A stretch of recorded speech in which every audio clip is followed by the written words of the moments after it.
আমাদের সনাতন ধর্মের বিধান অনুসারে অনেক প্রকারের ভক্তি আছে।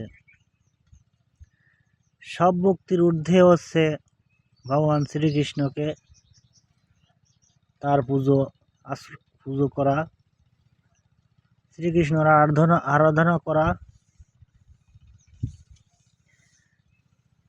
ভগবানের পরে যে ভক্তি আছে সেটা হচ্ছে একজন স্ত্রী তার স্বামীকে ভক্তি করা।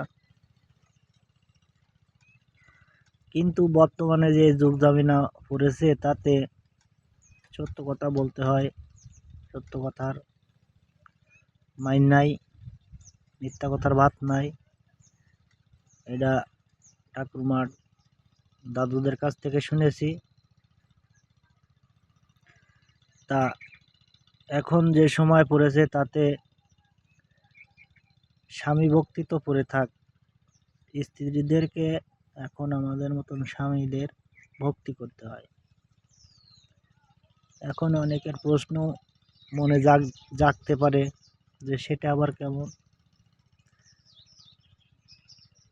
তার অল্প একটু ব্যাখ্যা আমি দিই। যেমন আগে স্বামী না খেলে কোনো স্ত্রী খায়নি, এটা ঠাকুরমার কাছ থেকে আমরা শুনেছি।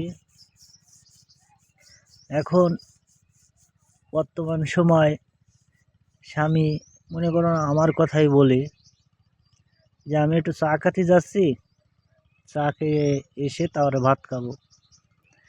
আমার স্ত্রীর সময় নেই, সে তার মতন খেয়ে দুটো ভাত তুলে বাইরে থুতে পারে, নাও থুতে পারে।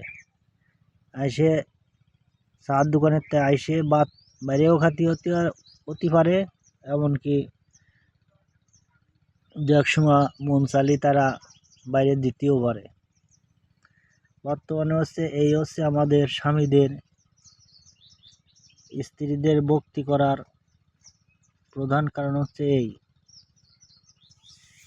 তাই আমার মতন কারা কারা স্ত্রীর কথায় ওঠো বসো, এদেরকে বলে স্ত্রী ভক্তি। কমেন্টে একটু বলবেন। আর আমার ভিডিও যদি ভালো লাগে শেয়ার করে দেবেন। অবশ্যই আমি আপনাদের পাশে থাকব, আমারও সাপোর্টের প্রয়োজন। ধন্যবাদ সবাইকে। যারা যারা আমার মতন স্ত্রী ভক্তি করেন তারা আমার ভিডিওর কমেন্ট বক্সে এসে লিখে যাবেন সুন্দর করে যে আমি স্ত্রীর কথায় উঠি বসি, স্ত্রী ভক্তি করি, আমি ভাই তোমার দলে আছি।